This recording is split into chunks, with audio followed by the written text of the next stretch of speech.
안녕하세요. 사연 읽어주는 남녀입니다. 오늘도 와주셔서 감사드리며 그럼 오늘의 사연 바로 시작하겠습니다. 그날 아침도 평소와 같았습니다. 남편은 제게 사랑한다고 말했어요. 쌍둥이 아들들의 이마에 뽀뽀를 하고 출근했죠. 사랑해. 오늘도 힘낼게. 당신도 오늘 하루 잘 보내. 조심해서 다녀와. 우리 서준이, 서우야. 아빠 다녀올게. 2살배기 아들들은 아직 꿈나라에 있었습니다. 남편이 현관문을 나서는 걸 보며 저는 생각했어요. 이 평범한 아침이 마지막이 될 줄은 정말 몰랐다고요. 출근한 지 5시간 만이었습니다. 낯선 번호로 전화가 왔어요. 보호자분 맞으신가요? 이준호 님이 병원에 실려오셨습니다. 네? 무슨 일이에요? 남편이 왜 병원에? 빨리 오셔야 할 것 같습니다. 저는 아이들을 친정에 맡기고 병원으로 달려갔습니다. 중환자실 침대에 누워있는 남편은 의식이 없었어요. 얼굴은 퉁퉁 부어 있었습니다. 이마며 볼이며 곳곳에 상처가 있었죠. 마치 누군가에게 맞은 것처럼 보였어요. 뇌출혈이 심각합니다. 바로 수술해야 해요. 뇌출혈이요? 회사에서 무슨 일 있었나요? 회사에선 작업 중에 갑자기 쓰러졌다고만 하는데 이 상처들이 좀 이상하네요. 남편은 그대로 수술실로 들어갔습니다. 저는 복도에 주저앉아 오열했어요. 아침에 사랑한다고 말하던 사람이 아이들에게 뽀뽀하던 그 따뜻한 마음을 가진 남편이 지금 생사의 기로에 서 있다니요. 대체 무슨 일이 있었던 걸까요? 왜 남편 얼굴에 이런 상처가 있는 걸까요? 저는 반드시 진실을 밝혀내기로 마음먹었습니다. 안녕하세요. 저는 32살 은행원이었습니다. 평범한 직장인이었죠. 그때 34살 전기회사 직원인 남편을 만났어요. 우리는 사랑에 빠졌습니다. 결혼을 했고 쌍둥이 아들을 낳았어요. 서준이와 서우. 2아이가 태어났을 때 남편은 정말 행복해했습니다. 우리는 그렇게 단란한 가정을 꾸렸죠. 평범하지만 소중한 일상들, 그것만으로도 충분히 행복하다고 생각했어요. 이 끔찍한 사건이 일어나기 전에는 말입니다. 결혼 3개월 전 상견례 날이었습니다. 저희 부모님은 정성껏 준비하셨어요. 호텔 한식당의 룸까지 예약하셨죠. 예비 시모와 예비 신우가 1시간이나 늦게 도착했습니다. 예비 시모는 정말 촌스럽다 할 정도로 진하게 화장을 하고 나타났어요. 그 옆에는 예비 시모와 똑같이 생긴 신우도 있었죠. 예비 시모가 저를 위아래로 훑어보더니 말했습니다. 너냐? 아이고, 며느리 될 사람이 너무 말랐네. 뼈만 남았어. 너 밥은 제대로 먹고 다니는 거니? 이렇게 빼빼 말라서 애는 낳을 수 있겠어? 친정 부모님을 보자마자 인사도 없이 처음 나온 말이었어요. 믿어지시나요? 저와 부모님은 당황했습니다. 남자친구도 얼굴이 빨개지며 어쩔 줄 몰라 했어요. 어머니, 갑자기 왜 이러세요? 이러시지 않기로. 뭐, 사실을 말하는 건데. 그리고 얼굴도 좀 그래. 화장을 왜 그렇게 떡칠했어? 원래 못생겨서 가리려고 그런 거지? 맞아. 너희 회사에는 예쁜 여자들이 많던데 왜 하필 이런 여자를 데려왔어? 나 실망이 크다. 지금 뭐 하시는 겁니까? 처음 만나는 자리에서. 내가 원래 이 자리가 마음에 안 들었습니다. 아니 솔직하게 말하면 난 이 결혼이 마음에 안 든다고요. 아들이 하도 나오라고 해서 나왔네요. 뭐라고요? 은행원이 뭐 대단한 직업이라고? 준호야, 은행원들이 얼마나 문란한지 알아? 매일 돈 많은 남자들한테 꼬리치고 다니잖아. 너 이 결혼 꼭 해야겠니? 첫 만남에서 이게 무슨 예의 없는 행동입니까? 어머니, 제발 그만하세요. 죄송합니다, 아버님, 어머님. 아버님은 무신? 네가 왜 사과해? 엄마 말이 다 맞잖아. 야, 너 혹시 내 동생 돈 보고 만나는 거 아니야? 은행에서 돈 세는 일만 하다가 돈맛 들었구나? 저는 더 이상 참을 수 없었습니다. 어차피 예의 차리는 일은 이미 물 건너갔기도 했고요. 아, 그래서 아줌마는 이혼하셨어요? 돈맛을 못 보셔서 이혼하셨어요? 아니면 아줌마 성격을 못 견뎌서 도망간 건가? 둘 다 같아 보이긴 하네요. 예비 신우의 얼굴이 새빨개졌어요. 뭐? 인연이 진짜? 어머, 이거 봐. 너 이게 진짜 성격이구나. 네가 감히 내 딸을 무시해? 너 임신했지? 그래서 급하게 결혼하려는 거지? 이런 못 배운 집안하고는 사도 못 맺어. 아버지가 벌떡 일어나셨습니다. 못 맺으면 안 맺으면 됩니다. 아니, 저희가 사양입니다. 뭐 이딴 집구석이 다 있어. 여보! 미진아, 가자. 이런 사람들하고 더 이상 할 말 없다. 그래, 가요, 가. 준호야, 혜원아, 우리도 가자. 저는 부모님과 함께 자리를 떴습니다. 뒤에서 예비 시모의 악담이 계속 들렸어요. 앉은 지 정확히 5분 만이었어요. 이거 기네스감 아닌가요? 적어도 한국 신기록일 것 같기는 합니다. 정말 제 인생 최악의 5분이었죠. 그렇게 상견례는 완전히 박살났습니다. 상견례가 끝나고 그날 늦은 밤이었습니다. 밤 10시가 넘었는데 전화가 왔어요. 남자친구였죠. 미진아, 잠깐만 나와줄 수 있어? 집 앞 놀이터에 있어. 저는 잠시 망설이다가 나갔습니다. 놀이터 벤치에 남자친구가 앉아 있었어요. 눈이 퉁퉁 부어 있었습니다. 미진아, 정말 미안해. 내가 너무 부끄럽고 미안해서 어머니가 저렇게 나올 줄은 정말 몰랐어. 분명 출발하기 전까지만 해도 아무 말씀 안 하시기로 약속을 했는데. 됐어. 이제 와서 무슨 소용이야. 이미 다 끝났잖아. 남자친구가 갑자기 무릎을 꿇었어요. 그리고 눈물을 흘리기 시작했습니다. 미진아, 사실을 말할게. 어머니가 일부러 상견례를 망치려고 한 거야. 뭐? 대체 왜? 내가 결혼하면 어머니 생활비가 끊길까봐 두려워서 나한테 매달 300만 원씩 받고 계셨거든. 뭐라고? 매달 300만 원? 저는 충격을 받았습니다. 30이 넘은 아들에게 매달 300만 원을 받는다니요. 아버지가 10년 전에 돌아가신 후로 어머니는 일을 한 번도 안 하셨어.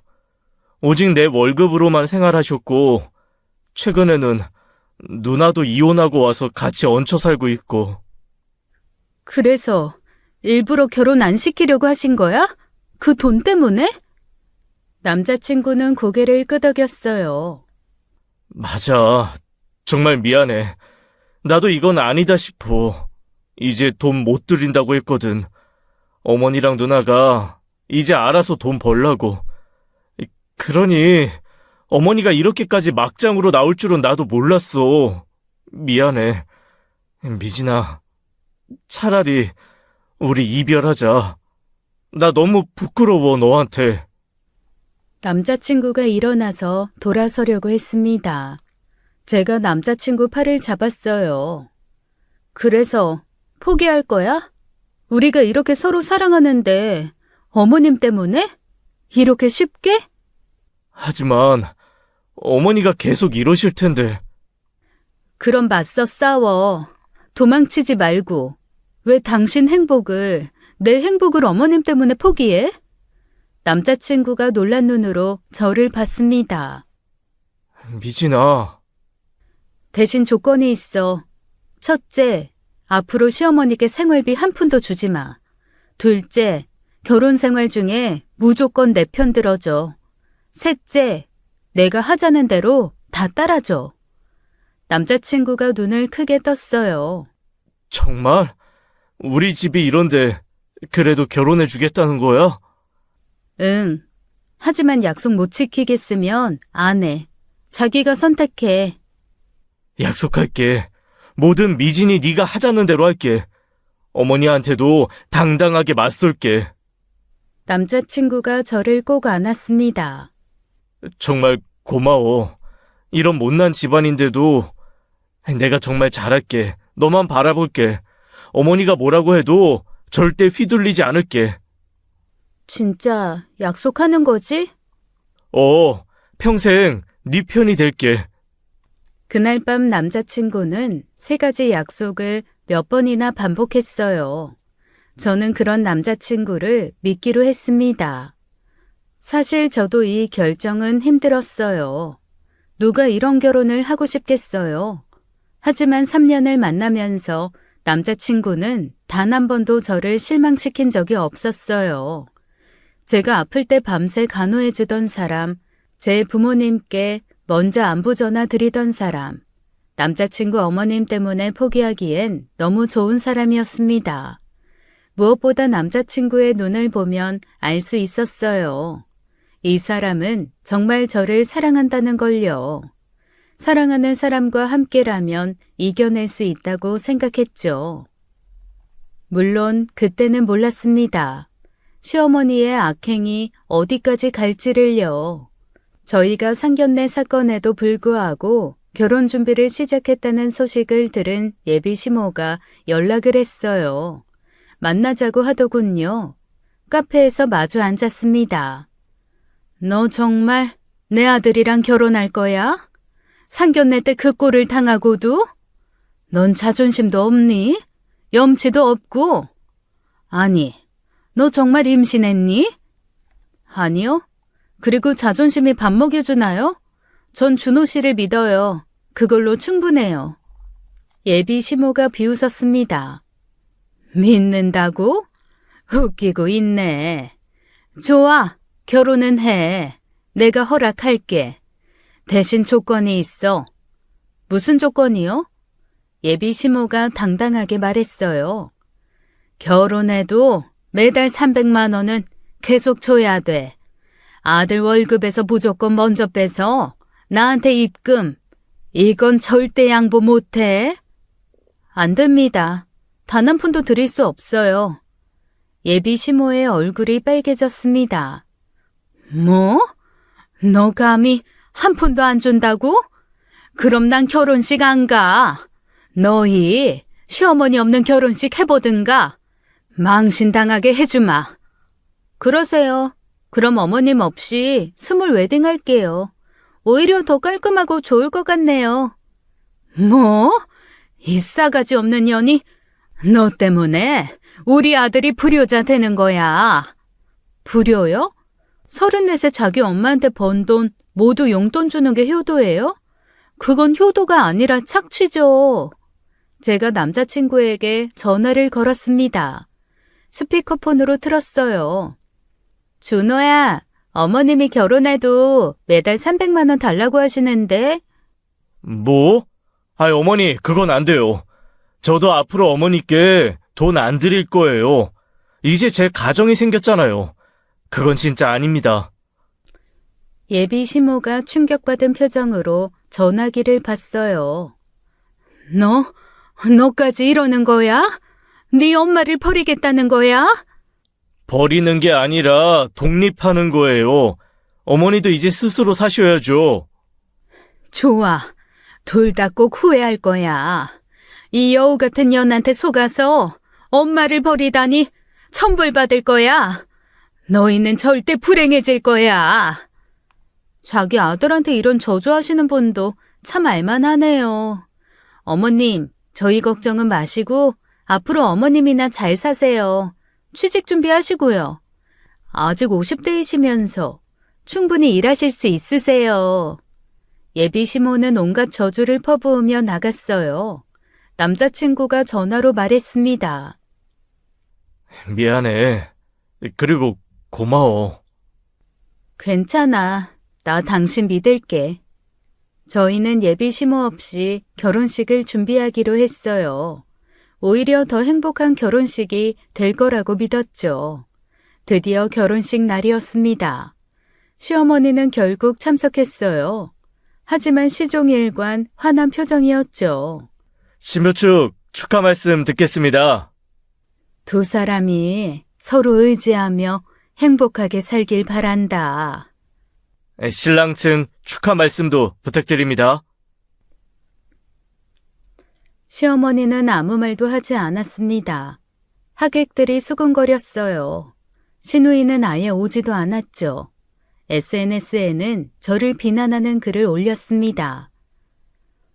내 동생 꼬신 여우, 우리 가족을 망친 악마. 저와 남편은 그런 것들에 신경 쓰지 않았어요. 서로만 바라보며 서약했습니다. 저희는 오히려 홀가분했습니다. 신혼생활은 달콤했어요. 남편은 정말 약속을 잘 지켰죠. 시어머니가 몇 번이나 돈을 요구했지만 단호히 거절했습니다. 아들, 엄마 병원비라도 좀. 어머니 보험 있잖아요. 그리고 일하세요. 이 불효자식 새끼. 그렇게 1년이 지났어요. 저는 임신을 했습니다. 그것도 쌍둥이였어요. 축하합니다. 쌍둥이 아들이에요. 정말요? 쌍둥이라니. 남편은 기뻐서 눈물을 흘렸습니다. 배가 불러올수록 남편은 저를 더 살뜰히 챙겼어요. 우리 아기들아, 아빠야. 건강하게만 태어나줘. 벌써부터 아들 바보네. 당연하지. 내 아들들인데. 드디어 출산일 서준이와 서우가 세상에 나왔습니다. 둘 다 건강한 아들이었어요. 미진아, 정말 고마워. 우리 아들들 정말 예쁘다. 내가 정말 좋은 아빠가 될게. 당신은 이미 좋은 아빠야. 남편은 아들들을 보며 또 울었어요. 저는 그저 웃었죠. 하지만 행복은 오래가지 않았습니다. 출산 후 2개월이 지났어요. 시어머니가 툭하면 신혼집에 찾아왔어요. 매번 같은 요구였죠. 아들 월급날 됐지? 300만 원만 줘. 나 진짜 돈이 없어. 친구들이랑 이번에 여행 가는데 내가 돈이 한 푼도 없다니까. 어머님, 일을 하세요, 일을. 저희가 자식된 도리로 용돈은 조금씩 드릴 수 있지만 매달 고정으로 300만 원은 절대 못 드려요. 이 독한 년, 시어머니를 굶어 죽이려고? 저는 문을 닫았습니다. 시어머니는 복도에서 계속 고함을 질렀어요. 그날도 평범한 날이었습니다. 쌍둥이들 예방접종 때문에 병원에 갔어요.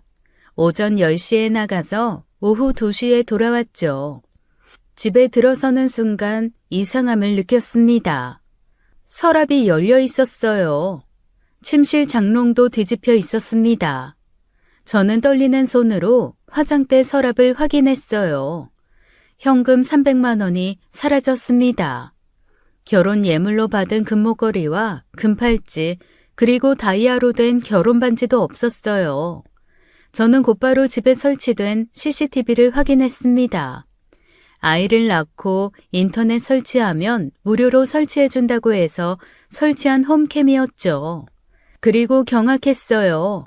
오전 11시 23분 시어머니가 비밀번호를 누르고 들어오는 장면이 찍혀 있었습니다. 시어머니는 능숙하게 집을 뒤졌어요. 서랍을 열고 장롱을 뒤지고 금고에서 현금을 꺼내는 모습, 금목걸이를 주머니에 넣는 모습, 모든 게 선명하게 녹화되어 있었죠. 뭐? 어머니가 우리 집에 들어왔다고? 비밀번호를 어떻게 알았을까? 이상하네. 나도 알려드린 적이 없는데. 설마 우리가 누르는 걸 몰래 보셨나? 미진아, 정말 미안해. 내가 어머니한테 전화할게. 아니야. 이건 도둑질이야. 경찰에 신고할 거야. 경찰? 그래도 어머니인데. 어머니여도 도둑은 도둑이야. 이번에 확실히 선을 그어야 해. 알았어. 네가 하고 싶은 대로 해. 저는 CCTV 영상을 USB에 담았습니다. 그리고 경찰서로 향했어요. 피해 금액이 얼마죠? 현금 300만 원, 금목걸이와 금팔찌 시가 500만 원, 그리고 다이아 반지 800만 원, 총 1,600만 원쯤입니다. 시어머니가 맞으신가요? 증거 영상은 확실하네요. 경찰이 시어머니에게 연락했습니다. 1시간 후 시어머니가 경찰서에 나타났어요. 내가 진짜 돈이 급해서 어쩔 수 없이 가져갔다니까. 아니 이것들이 나한테 돈을 안 줘서 지금 내가 라면만 먹고 살아. 그리고 내가 내 아들 집에서 뭘 가져간 게 죄야? 타인의 주거에 무단 침입하고 물건을 가져가면 절도죄입니다. 타인? 내 아들 집이라니까. 따로 사는 성인 자녀의 집도 타인의 주거입니다. 명백한 주거 침입과 절도죄예요. 시어머니의 얼굴이 파랗게 질렸어요. 저는 생각했습니다. 이번 기회에 확실히 끝내야 한다고요. 어머님, 일단 경찰서 밖에서 얘기해요. 그래? 오냐? 내가 뭐 무서워할 줄 알아? 그래, 가보자. 경찰서를 나와 근처 카페로 갔습니다. 저는 가방에서 메모지와 펜을 꺼내 시어머니에게 내밀었습니다. 여기 각서 적어주세요. 손으로 직접 쓰셔야 돼요. 각서 내용은 이랬습니다. 본인 김순자는 2023년 땡월 땡일 며느리 박미진의 집에 무단 침입하여 현금 300만 원과 금목걸이 금팔찌를 절도했음을 인정합니다. 모든 물건을 즉시 반환하겠으며 앞으로 며느리 가족에게 어떠한 위해를 하지 않겠습니다. 만약 이를 어기거나 추가 문제를 일으킬 시 며느리는 언제든 본건을 포함한 모든 사안에 대해 형사 고소할 수 있음을 인정합니다. 2023년 땡월 땡일 김순자 서명. 이런 걸 내가 왜 써야 해? 안 쓰시면 저 지금 당장 고소할게요. 전과자 되실래요? 각서 쓰실래요? 시어머니는 한참을 저를 노려보시다가 결국 제가 경찰서로 다시 향하려고 하니 떨리는 손으로 각서를 썼어요. 여기, 됐어? 가져가신 물건도 다시 주셔야죠. 이런 옌병. 그래, 다시 주마. 아주 시어머니 굶어 죽으라고 고사를 지내라. 네, 가져오세요. 2시간 후 시어머니가 모든 물건을 가져왔습니다. 앞으로 또 이런 일 있으면 바로 고소합니다. 각서 있는 거 잊지 마세요. 독한 년, 내가 너 꼭 후회하게 해줄 거야. 저는 각서를 스캔해서 여러 곳에 보관했어요. 나중에 또 비슷한 문제가 생긴다면 정말 사용할 생각이었죠. 시어머니가 각서를 쓰고 다음 날이었습니다. 초인종이 미친 듯이 울렸어요. 문을 열자 신우이가 서 있었죠. 야, 너 우리 엄마한테 무슨 짓을 한 거야? 경찰서까지 불러들이고 각서까지 쓰게? 이게 미쳤나? 어머님이 도둑질 하셨잖아요. 도둑질? 가족 간에 무슨 도둑질이야? 신우이가 거실로 밀고 들어왔습니다. 우리 엄마가 얼마나 울었는지 알아? 네가 무슨 권리로 우리 엄마를 그렇게 모욕해? 모욕이 아니라 정당한 대응이었어요. 그리고 지금 주거 침입이에요. 나가세요. 너 진짜 싸가지 없다. 너 맞아본 적 없지? 내가 너 같은 거에 대해서 좀 아는데 맞으면 정신 차리더라. 그러더니 신우가 갑자기 제 뺨을 때렸습니다. 그런데 저도 한성격해요. 착하다는 소리 태어나서 한 번도 들어본 적 없어요. 저는 가만히 있지 않았어요. 바로 신우이의 머리채를 잡았습니다. 나는 손이 없니? 내가 가만히 있을 줄 알아? 이거 네가 먼저 때린 거다. 저는 신우이를 밀쳐냈습니다. 신우이가 소파에 넘어졌어요. 이년이 진짜? 감히 손이 사람을 때려? 먼저 때린 건 형님이잖아. 나가. 안 나가면 경찰 부를 거야. 신우이가 다시 달려들었습니다. 저희는 머리채를 잡고 뒹굴었어요. 제가 더 세게 신우이를 밀었어요. 신우이가 바닥에 쓰러졌습니다. 입술이 터져 피가 났어요. 피?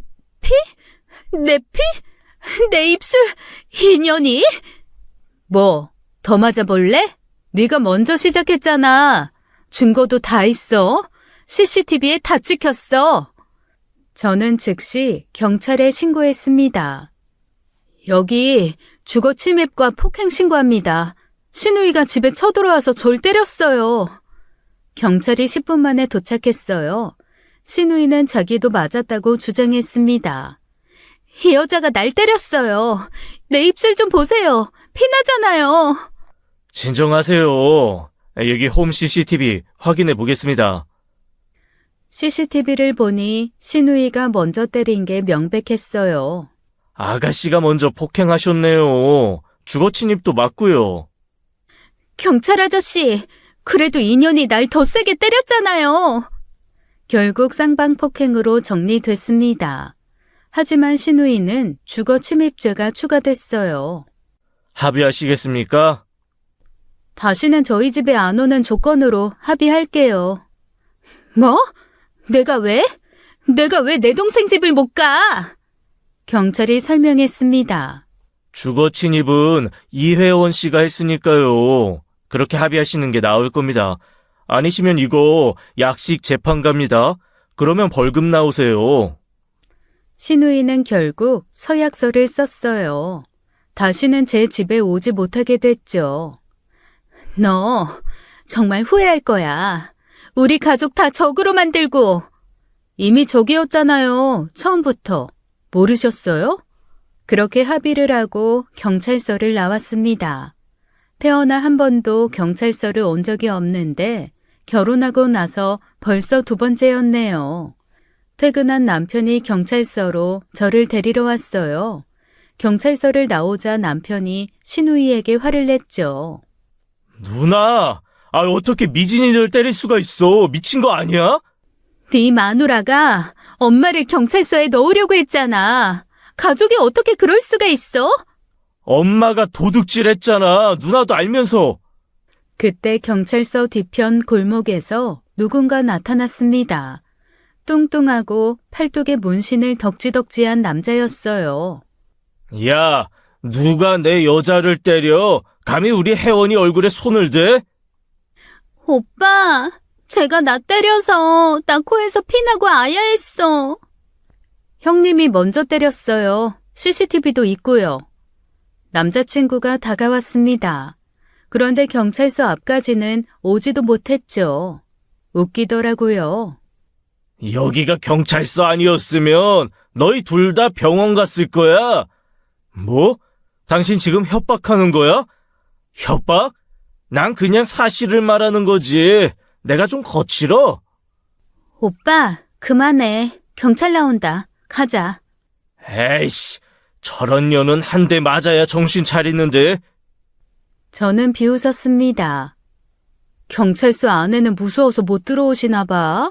골목에 숨어 있다가 나타나시네. 왜? 전과자니? 형님, 당신 인생도 참 알만하다. 저런 걸 남자친구라고. 뭐? 인연이? 남편이 저를 보호하며 앞으로 나섰어요. 한 발자국만 더 다가와. 바로 경찰 부를 거야. 네가 뭔데 명령이야? 그때 경찰서 안에서 경찰이 나왔습니다. 무슨 일이세요? 왜 이렇게 시끄럽죠? 아니에요. 그냥 가족끼리. 여기서 소란 피우시면 안 됩니다. 신우이 남자친구는 경찰이 나타나자 바로 도망을 가버렸습니다. 그리고는 또 골목에 서서 저를 보고는 으르렁거렸죠. 너희들 조심해. 이번엔 넘어가지만. 뭘 조심해? 안 들려. 이리 와서 얘기해. 쪽팔리게 숨어있지 말고요. 안 때릴게. 이리 와요. 가자, 오빠. 여기 더 있을 필요 없어. 신우이와 남자친구가 떠났습니다. 남편이 한숨을 쉬었어요. 정말 미안해. 우리 가족이 이렇게 막장이라. 괜찮아. 이미 각오했어. 집으로 돌아오는 길 남편이 눈물을 흘렸습니다. 미진아, 정말 고마워. 이런 집안인데도 참아주고, 내가 진짜 부끄러워서 할 말이 없네. 울지 마. 당신은 잘못한 거 없어. 앞으로 엄마와 누나는 절대 집에 안 들일게. 약속해. 그날 밤 남편은 시어머니와 시누이 번호를 차단했습니다. 평화가 찾아올 줄 알았어요. 하지만 6개월 후 더 큰 비극이 시작됐죠. 평화로운 6개월이 지났습니다. 시어머니와 시누이의 연락이 끊긴 후 우리는 행복했어요. 그날 아침도 평범했죠. 사랑해. 오늘도 힘낼게. 당신도 조심해서 다녀와. 우리 서준이, 서우, 아빠 다녀올게. 아이들 이마에 뽀뽀를 하고 출근한 남편. 그런데 오후 2시쯤 전화가 왔습니다. 박미진 씨죠? 이준호 씨 부인 맞으시죠? 지금 병원입니다. 빨리 오세요. 네? 무슨 일이에요? 남편이 왜? 작업 중에 갑자기 쓰러졌어요. 지금 응급실이에요. 저는 아이들을 친정에 맡기고 병원으로 달려갔습니다. 응급실 침대에 누워있는 남편, 의식이 전혀 없었어요. 의사가 설명했습니다. 심한 뇌출혈입니다. 지금 바로 수술 들어가야 해요. 뇌출혈이요? 왜 갑자기? 원인은 아직 모르겠습니다. 일단 수술부터 해야 해요. 남편의 얼굴을 자세히 봤습니다. 이마에 멍이 있었어요. 볼에도 상처가 있었죠. 옷도 흐트러져 있었습니다. 선생님, 이 상처들은 뭐예요? 얼굴에 왜 멍이 있죠? 그게 좀 이상하긴 한데요. 회사에서는 그냥 쓰러졌다고만 하더라고요. 남편은 곧바로 수술실로 들어갔습니다. 병원에 남편을 데리고 온 회사 담당자가 있었어요. 저는 그분에게 물었습니다. 남편이 정확히 어떻게 쓰러진 거예요? 저도 자세히는 몰라요. 작업장에서 갑자기 쓰러졌다고 들었습니다. 1시쯤이었다고 하던데. 점심시간에는 어디 있었는지 아세요? 그건 저도 사무실에 있어서요. 담당자가 자세한 상황을 몰랐습니다. 뭔가 더 알아봐야 할 것 같았어요. 수술은 5시간이나 걸렸습니다. 의사가 나왔어요. 수술은 끝났지만 상태가 심각합니다. 언제 깨어날지 모르겠어요. 설마 혹시 못 깨어날 수도... 그럴 가능성도 있습니다. 그리고 이상한 게 있어요. 의사가 차트를 보여줬습니다. 뇌출혈 전에 뇌진탕이 있었던 것 같아요. 외부 충격으로 인한 뇌진탕을 제대로 치료하지 않으면 이렇게 뇌출혈로 이어질 수 있거든요. 외부 충격이요? 그럼 누가 때렸다는... 가능성이 높습니다. 남편은 중환자실로 옮겨졌습니다. 의식 없이 누워있는 남편을 보며 저는 다짐했어요. 반드시 진실을 밝혀내겠다고. 누가 남편을 이렇게 만들었는지 꼭 찾아내겠다고요. 남편 수술이 끝나고 1시간쯤 지났습니다. 저는 잠시 화장실에 다녀왔어요. 대기실로 돌아오니 낯익은 목소리가 들렸죠. 시어머니와 시누이였습니다. 둘은 대기실 구석에서 택소주를 마시고 있었어요. 병원에서 술이라니 어처구니가 없었죠. 저는 가까이 다가가 들어봤습니다. 그래도 생명보험 들어둔 게 다행이야. 5억이나 된다며? 5억? 와, 그럼 엄마 빚도 다 갚겠네? 당연하지. 내가 수익자니까. 아들이 나한테 그 정도는 해줘야지. 시누이가 킥킥거렸어요. 엄마, 빚 갚고 남은 돈으로 뭐 할 거야? 해외여행 가야지. 평생 고생만 했는데 이제 좀 살아야지. 하와이 어때? 나도 데려가라. 엄마 혼자 가면 심심하잖아. 제 귀를 의심했습니다. 남편이 생사를 오가는데 보험금 이야기라뇨. 그나저나 아들 수술이 걱정이네. 식물인간 되면 보험금 못 받잖아. 그러게. 그렇게 사람 고생시킬 바엔 차라리 깔끔하게. 야, 그런 말 하지 마. 그래도 내 아들인데. 아니다. 아닌가? 하긴 고통받으면서 병원에 누워있을 바에는 그게 더 좋을 수도 있어. 그치? 저는 더 이상 참을 수가 없었습니다. 뭐라고요? 지금 뭐라고 했어요? 어머, 네가 왜 여기 있니? 남편이 수술받고 있는데 술 마시며 보험금 이야기예요? 차라리 깔끔하게 죽으라고요? 시누이가 뻔뻔하게 대답했습니다.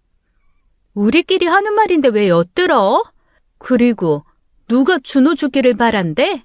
식물인간 될 바에야 그게 더 좋다는 거지. 참나, 이상하게 꼬아댔네. 꼬아들어?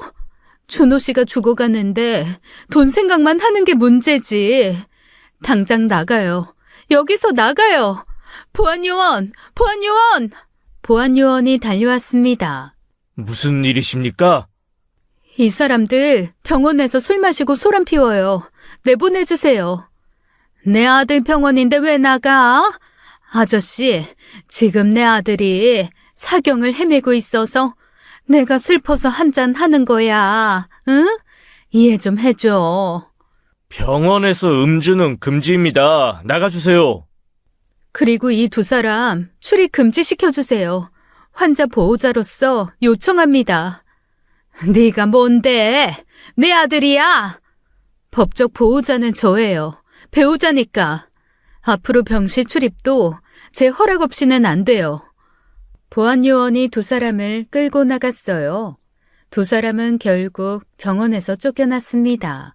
저는 보안실에 가서 출입금지 요청을 했어요. 남편을 지켜야 했으니까요. 병원에서 시어머니를 쫓아낸 다음 날이었습니다. 저는 집에 가서 남편의 보험 서류를 찾았어요. 남편이 항상 중요 서류를 보관하던 서랍에 있었죠.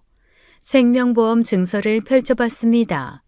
수익자란에 제 이름이 선명하게 적혀 있었어요. 변경 날짜는 3년 전 결혼 직후였습니다. 변경 전 수익자는 김순자 시어머니였고요. 저는 사진을 찍어두었어요. 시어머니가 또 보험금 이야기를 하면 보여줘야겠다 생각했죠. 다시 남편이 있는 병원으로 오니 병원 복도가 시끄러워졌어요. 시어머니가 또 왔습니다. 출입 금지인데도 몰래 들어온 거였죠. 야, 너 보험금 수익자 바꿨다며? 내 돈을 네가 왜 가져가? 남편이 바꾼 거예요. 저한테 주고 싶어서. 거짓말. 네가 꼬셔서 바꾼 거지? 그때 마침 친정어머니가 병문안을 오셨어요. 시어머니를 보더니 표정이 굳었죠.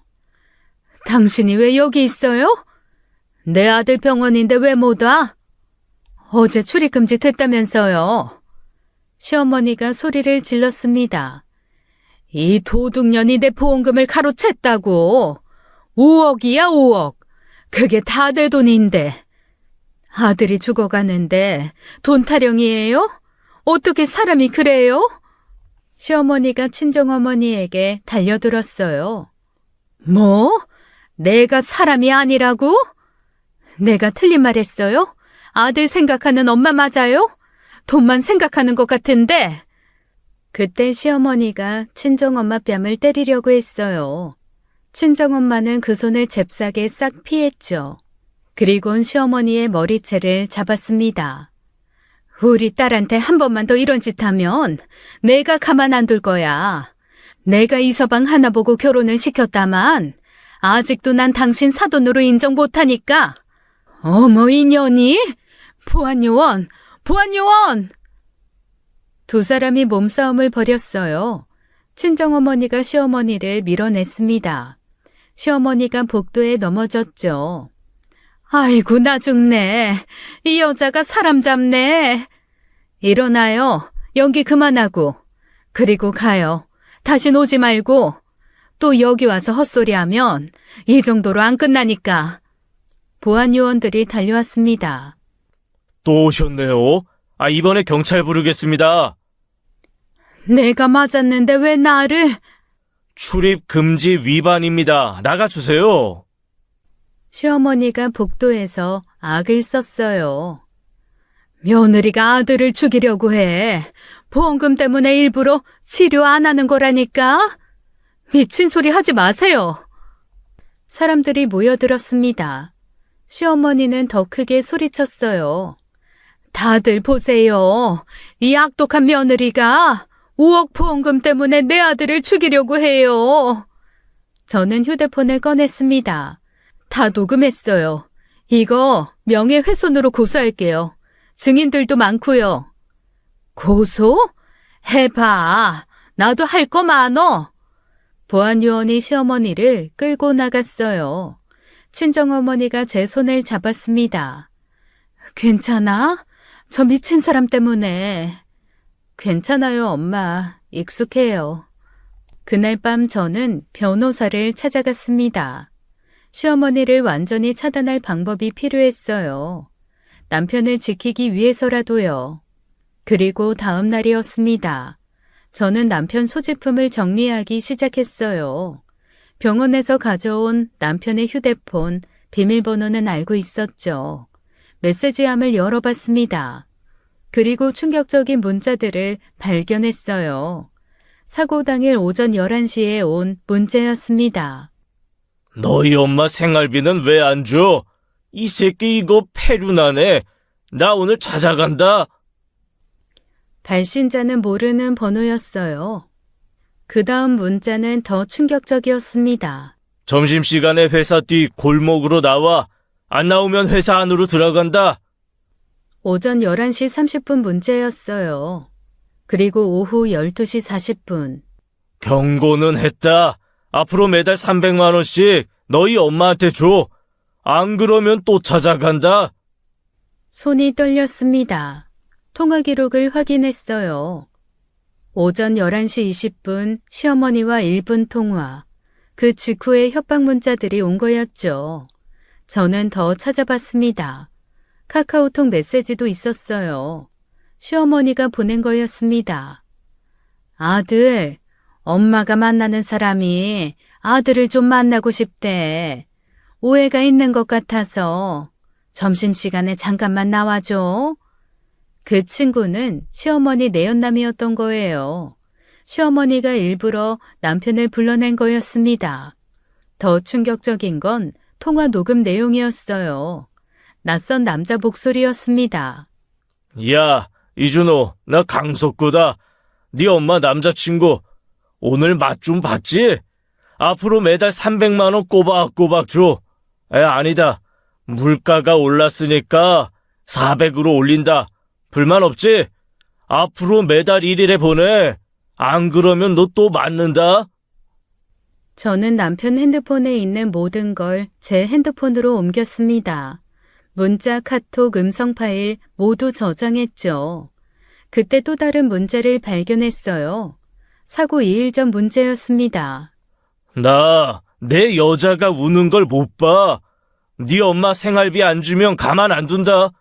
내가 젊어서 조직에 있던 사람이야. 무슨 말인지 알지? 당장 입금해. 시어머니 번호로 온 문자도 있었어요.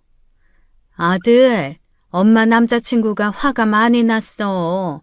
네가 엄마를 버려서 그래. 좀 도와주면 안 되겠니? 엄마 남자친구 무서운 사람이야. 그러니까 아저씨 말 들어. 이건 완전히 공모였고 협박이었습니다. 시어머니와 내연남이 짜고 남편을 협박한 거예요. 저는 떨리는 손으로 경찰서에 전화했죠. 협박과 폭행 증거를 찾았어요. 고소하고 싶습니다. 네? 증거를 가지고 오시면 바로 저희가 확인하겠습니다. 하지만 더 확실한 증거가 필요했어요. 목격자를 찾아야 했습니다. 저는 분노로 온몸이 떨렸어요. 아들이 돈을 안 준다고 때리다니요. 저는 평범한 집안에서 자라서 그런지 이런 일은 상상도 못하는 일이었습니다. 정말 시간은 알면 알수록 막장 집안이었어요. 저는 반드시 대가를 치르게 하겠다고 다짐했습니다. 시어머니와 그 내연남 모두를요. 협박 문자를 발견한 다음 날이었습니다. 저는 남편 회사로 찾아갔어요. 남편의 직장 동료 정민수 씨를 만나기 위해서였죠. 평소에 남편이 친하게 지내던 직장 친구였습니다. 미진 씨, 준호는 좀 어때요? 아직 의식이 없어요. 그날 상황 좀 자세히 알려주실 수 있어요? 사실 좀 이상한 게 있었어요. 정민수 씨가 그날을 떠올렸습니다. 점심시간에 준호가 급하게 나갔어요. 전화 받고 나섰는데 표정이 안 좋았죠. 몇 시쯤이었어요? 11시 50분쯤 점심 전인데 나가더라고요. 그리고 한 30분쯤 뒤에 돌아봤는데 얼굴이 엉망이었어요. 어떻게 엉망이었어요? 이마에 멍이 있었고 입술도 터져 있었어요. 옷도 흙이 묻어 있었고 구겨져 있었죠.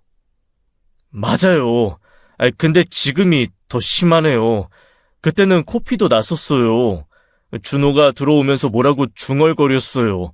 미친놈 이랬던 것 같은데. 그리고요? 화장실 가서 얼굴 닦고 나왔는데 이 걸음걸이가 이상했어요. 비틀거렸죠. 뇌진탕 증상이었습니다. 제가 병원 가보라고 했는데 괜찮다고만 하고 이랬어요. 그리고 1시간쯤 뒤에 쓰러진 거군요.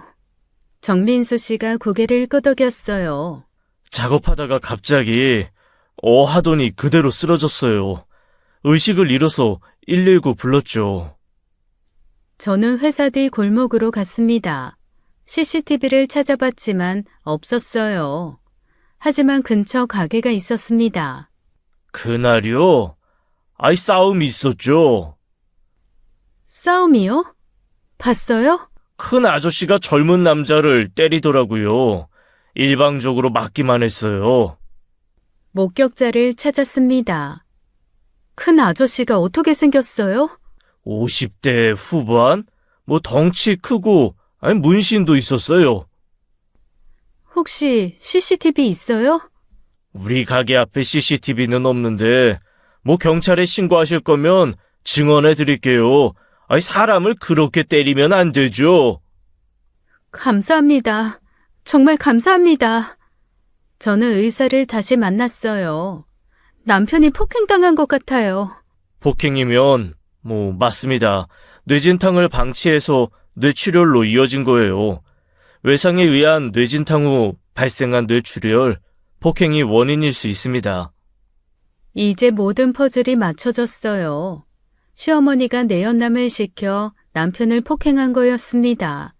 그리고 그 폭행이 남편을 죽음 직전까지 몰고 갔죠. 어떻게 자기 아들에게 저럴 수 있을까요?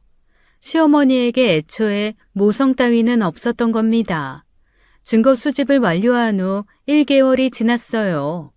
저는 모든 증거를 가지고 검찰에 고발장을 제출했습니다. 시어머니는 공모 및 협박죄로, 내연남 강석구는 폭행치상죄로요. 협박 문자, 음성 녹음, 목격자 진술서, 의사소견서, 완벽한 증거들이었죠. 검찰 조사가 시작되었습니다. 시어머니와 내연남은 모든 걸 부인했어요. 하지만 증거 앞에서는 변명이 통하지 않았습니다. 검사는 두 사람을 기소했어요. 구속영장도 청구했지만 하지만 그건 기각되었죠. 재판이 시작되었어요. 저는 매일 법원에 갔습니다. 시어머니는 법정에서도 뻔뻔했어요. 자신은 아무것도 모른다고 주장했죠. 내연남도 마찬가지였습니다. 그저 가볍게 밀쳤을 뿐이라고 우겼어요. 1차 공판, 2차 공판이 지나갔습니다. 증인들이 나와 증언했어요. 가게 주인도 나왔고 정민수 씨도 나왔죠. 하지만 결정적인 증거가 부족했습니다. CCTV가 없었던 게 한이었죠. 그런데 3차 공판 3일 전 기적이 일어났습니다. 남편이 눈을 뜬 거예요. 3개월 만이었습니다. 의사도 놀랐어요. 이렇게 빨리 깨어날 줄 몰랐다고요. 미진아, 이거 얼마나 됐어? 3개월이야. 정말 다행이야.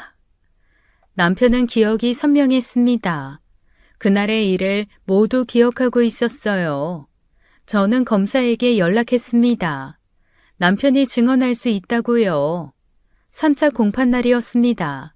남편이 휠체어를 타고 법정에 들어왔어요. 시어머니의 얼굴이 창백해졌죠. 자기 아들이 깨어났는데 조금도 기뻐하는 기색이 없었어요. 참으로 통탄할 일이었죠. 그날 상황을 설명해 주시겠어요? 어머니가 전화해서 나오라고 했어요. 회사 뒤 골목에 강석구가 있었습니다. 그리고 강석구가 생활비 안 준다고 때렸어요. 남편의 증언은 구체적이었습니다. 어디서 맞았는지, 몇 대 맞았는지, 무슨 말을 들었는지 모든 걸 진술했어요. 판사가 판결을 내렸습니다. 시어머니는 공모 및 협박죄로 징역 6개월, 내연남 강석구는 폭행치상죄로 징역 2년. 두 사람은 바로 법정 구속되었어요. 시어머니가 끌려가면서 소리쳤습니다. 아들아, 엄마를 감옥에 보낼 거야? 어서 다시 증언해. 뭐해라고, 아들. 남편은 대답하지 않았어요. 그저 고개를 돌렸을 뿐이었습니다. 저는 민사소송도 제기했어요. 치료비와 정신적 피해에 대한 손해배상 청구였죠.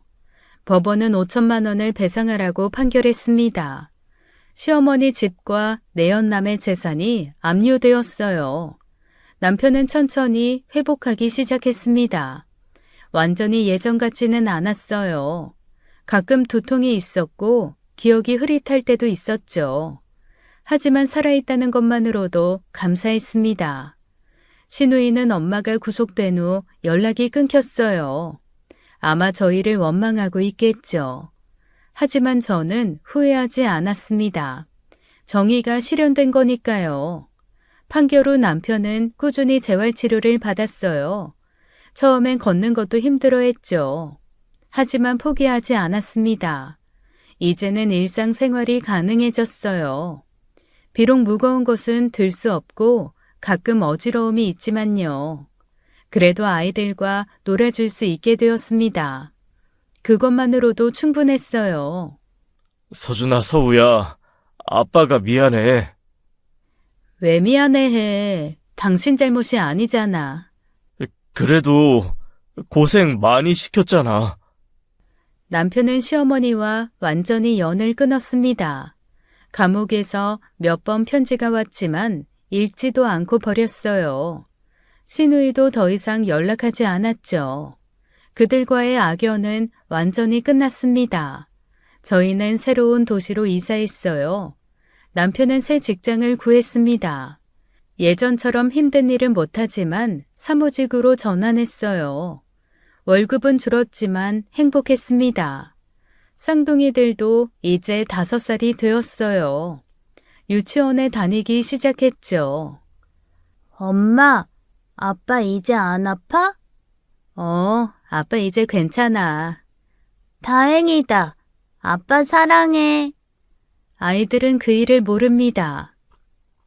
나중에 크면 알게 되겠지만 지금은 몰라도 돼요. 그저 행복한 가족이면 충분하니까요. 가끔 남편이 묻습니다. 후회하지 않아? 나랑 결혼한 거.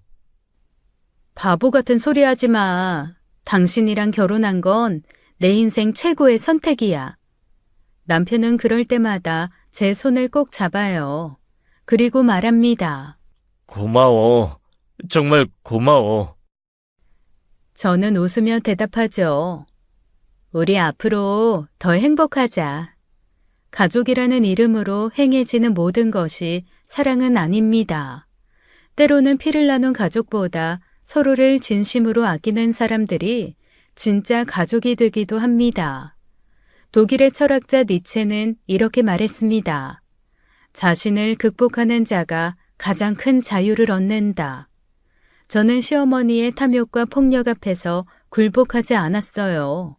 두려움을 극복하고 정의를 선택했죠. 그리고 저희 가족은 마침내 진정한 자유와 평화를 얻었습니다. 폭풍이 지나간 후에야 당신은 그 폭풍을 견뎌낸 자신이 얼마나 강한 사람인지 알게 될 것입니다. 저희는 최악의 시련을 겪었지만 서로에 대한 사랑과 신뢰를 잃지 않았어요. 그것이 저희 가족을 지탱하게 한 가장 큰 힘이었죠. 혹시 지금 가족이라는 이름의 굴레에 갇혀 고통받고 계신 분이 있다면 기억하세요. 당신에게는 아니오라고 말할 권리가 있습니다. 당신에게는 행복을 선택할 자유가 있습니다. 때로는 단호한 거절이 모두를 위한 최선의 선택이 될 수 있다는 것을 기억해 주세요. 제 사연은 여기까지입니다. 오늘도 들어주셔서 감사합니다. 지금까지 사연 읽어주는 남녀였습니다. 끝까지 시청해주신 여러분 감사드리며 저희는 다음 사연으로 돌아올게요. 감사합니다.